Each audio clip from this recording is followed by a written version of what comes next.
يا ويله وسواد ليله اللي هيقابل الاهلي، يا ليله وسواد ليله اللي هيتزنق من الاهلي.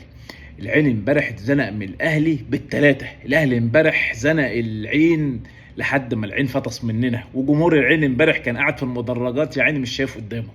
تقدر تقول الاهلي امبارح كان شديد، الاهلي امبارح كان تقيل على الهلال على العين. الاهلي امبارح يا عيني ما رحمش العين، الاهلي امبارح نزل ضرب ضرب ضرب ضرب، ما فيش شتيمه. الاهلي امبارح على لسان وليد الفراج استخدم القوه المفرطه. الاهلي امبارح كان 64 حصان، تبص امبارح لدفاع الاهلي، دفاع الاهلي امبارح كان حديد. رامي ربيعه وياسر ابراهيم ويحيى عطيه الله واكرم توفيق كانوا قافلينها امبارح ضبه ومفتاح.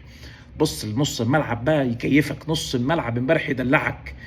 امبارح مروان عطيه واحمد نبيل كوكا وامام عاشور، بص دشم كانت معموله، قاطعين ميه وكهرباء على العين.